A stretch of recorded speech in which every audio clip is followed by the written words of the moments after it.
Welcome to eat pray love and tarot. Ashadha Gupt Navratri का second day है। तो चलिए देख लेते हैं 64 जोगिनीस का क्या मैसेज और गाइडेंस है आपके लिए। नवरात्रि के दिन रीड कर रही हूँ, बट क्योंकि आदि शक्ति और योगिनीस का एनर्जी टाइमलेस है, ये रीडिंग भी टाइमलेस कंसिडर किया जाएगा। जब भी आपको ज़रूरत होगी ये आपके सामने आ जाएगी। कलेक्टिव रीडिंग है। मैसेज और गाइडेंस आपकी ज़िंदगी में जितने पोर्शन तक मैच करता है, सूट करता है, फिट करता है, उतना ही रखिएगा, बाकी छोड़ दीजिएगा। और अगर बिल्कुल ही मैच ना करे तो इट्स ओके। कलेक्टिव रीडिंग है। एंड किसी भी जेंडर, जोडियाक, सेक्सुअल ओरिएंटेशन और रिलीजन के लोग देख सकते हो, because it's not a date, it's not about deity, it's not about religion, it's about energy. It's the divine feminine energy. चलिए शुरू करते हैं। एक कार्ड लेते हैं और पहले देखते हैं कि योगिनीस का मैसेज क्या है, उसके बाद उस मैसेज के अनुसार गाइडेंस भी ले लेंगे। ओके।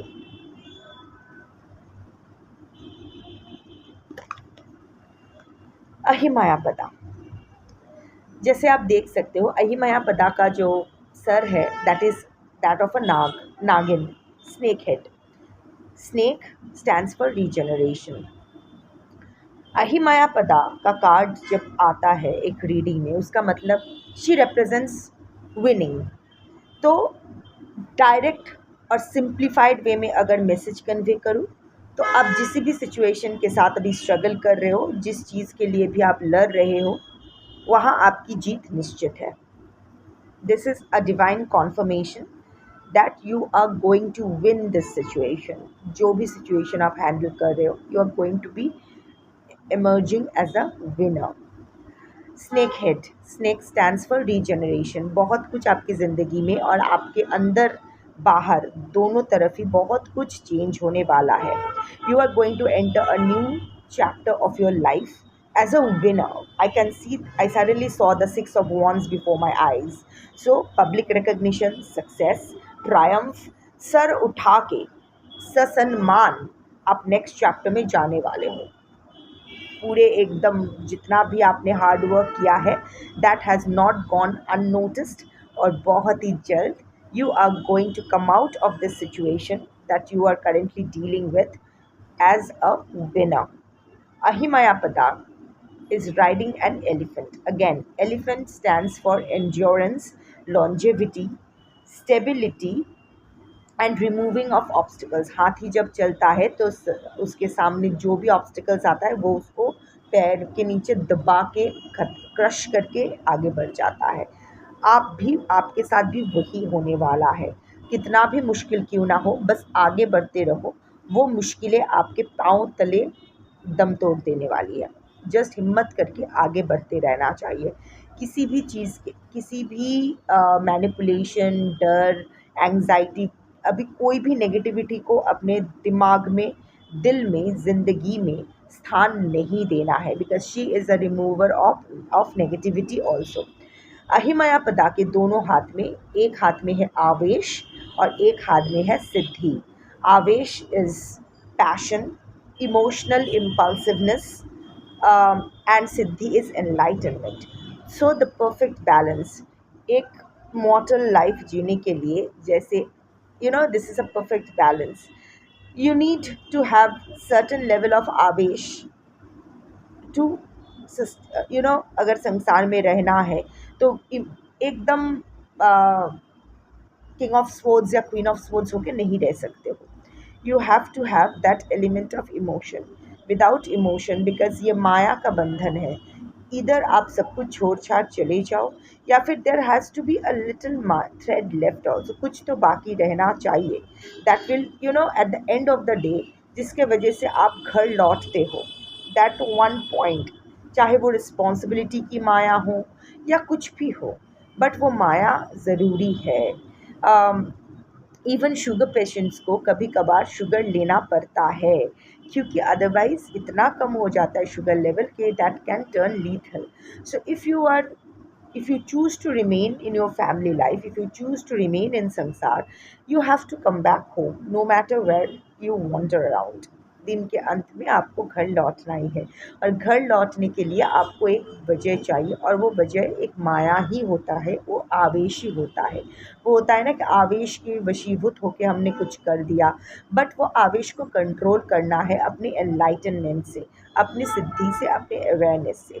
किस लेवल के बाद आगे नहीं बढ़ना है। Impulsiveness, controlling the impulsiveness. बस अपने इम्पल्सिवनेस को कंट्रोल करो, बिकॉज यू जो भी, this is a very positive card, this is a card for the winners. So you are going to emerge as winners, but your impulsiveness, आप aware इंसान हो, you are a spiritual uplifted soul, spiritually uplifted soul, so वहाँ कोई संदेह नहीं है, that is everything is good about that fear। but कभी कभी ना आप अपने आवेश को कंट्रोल नहीं कर सकते हो, इम्पल्सिव हो जाते हो, फ्लेयर अप कर जाते हो, बर्स्ट हो जाता है, आउटबर्स्ट हो जाता है। बस वही आपको कंट्रोल करना है, नहीं तो बना बनाया खेल आपका बिगड़ जाना है। So that is also a warning for you. Otherwise the messages, whatever the situation is, by next Navratri you are going to win this, you are going to win this. मुझे नहीं पता आप क्या जीतना चाहते हो, but by next Navratri, generally जब मैं नवरात्रि की रीडिंग करती हूँ, एक ड्यूरेशन टाइमलेस होता है, बट ड्यूरेशन होता है one Navratri to the other. जिस नवरात्रि आप देख रहे हो या जिस नवरात्रि के साइकिल में आप देख रहे हो, एंड द नेक्स्ट नवरात्रि के भीतर जनरली 4 नवरात्रिज होते हैं, 2 गुप्त और 2 फेस्टिवल्स एंड ऑल दैट। गुप्त नवरात्रि होते ही है हमारे खुद के अंदर के विकास के लिए। It's about the soul, it's not about performance, it's not about festivities, it's about returning to our own selves, it's working गुप्त माने we have to work on our shadow sides। so yeah, 2 गुप्त Navratri, 2 normal Navratri, तो अगर divide करो तो every 3 months में एक नवरात्रि आता है। so in that case, so in the next 3 months you are going to emerge as a winner from your situation। जिस नवरात्रि भी आप देख रहे हो, आषाढ़ का हो या कुछ भी हो, डजेंट मैटर। सो 3 मंथ्स का टाइम फ्रेम है, within the 3 months you are going to emerge as a winner. अभी मैं लूँगी क्या कहते हैं, गाइडेंस। ऑफ कोर्स इम्पल्सिवनेस को आपको कंट्रोल करना है। Guidance, no you are safe. आप जो डर रहे हो ना, कभी कभी आपको लग रहा है कि भगवान मेरे साथ नहीं है, कोई मेरा मदद नहीं कर रहा है। No, you are divinely protected, see the wings.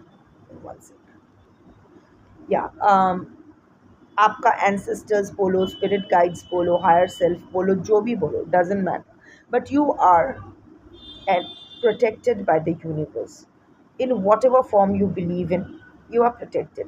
अगर आपको लग रहा है कि भगवान मेरा सुन नहीं रहा है या मेरी सुन नहीं रही है, व्हाटएवर, सो ऐसा नहीं है, everything is getting noticed, and ये बात, this is going to return to you. But for now अगर गाइडेंस बोलो, यू नो, आपके लिए ना,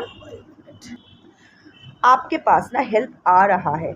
हाँ, शायद वैसे उस इंसान से नहीं या फिर उस सोर्स से नहीं जहाँ से आप एक्सपेक्ट कर रहे हो, बट हेल्प आ रहा है।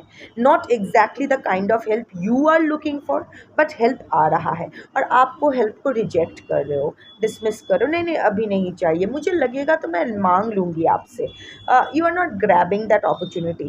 नो दैट ये यूनिवर्स आपको ये मदद भेज रही है ताकि आप जो भी इस आपके रास्ते में, आपकी विजयी होने के रास्ता आसान हो जाए, पर आप उसको डिसमिस करते जा रहे हो, क्योंकि वो आपका मन चाहा हेल्प या मन चाहा इंसान से, मन चाहा सोर्स से नहीं आया है। जिस लेवल का आप, शायद बहुत ही छोटा सा हेल्प है, आपको लग रहा है ये ज़रूरत नहीं है, ये लेके मैं क्या करूँगी, मैं हैंडल कर लूँगी, but no, this is what the universe is sending you. So you must not say no to whatever gifts the universe is sending you, whatever help is sending you।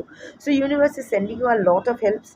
बहुत सारा synchronicities आप देख पा रहे हो, बहुत कुछ आपके रास्ते परे मिल रहा है, पर आप वो ले नहीं रहे हो। आपको लग रहा है नहीं नहीं भगवान मेरा सब कुछ देख लेंगे, कर लेंगे, या फिर नहीं सुन रहे हैं, नहीं सुन रहे हैं, वो मदद भेज भी रहे हैं, आप उसको समझ नहीं पा रहे हो, आप उस साइन को समझ नहीं पा रहे हो, आप उसको डाल रहे हो। Help is coming from around you and also with in you. आपका गट बहुत स्ट्रांग है, आपकी गट फीलिंग इंस्टिंक्ट बहुत ही क्लियरली आपको बहुत कुछ समझा रही है, बट आप उसको इग्नोर कर रहे हो। Don't ignore the sign. पता है, एक छोटी सी कहानी बता के मैं ये रैप अप करने वाली हूँ रीडिंग।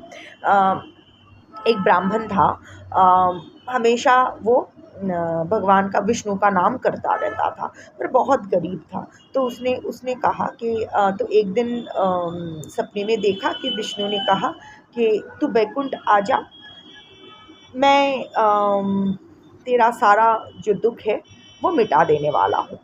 सो ब्राह्मण बहुत अ, आनंदित होके अपना यात्रा शुरू करता है।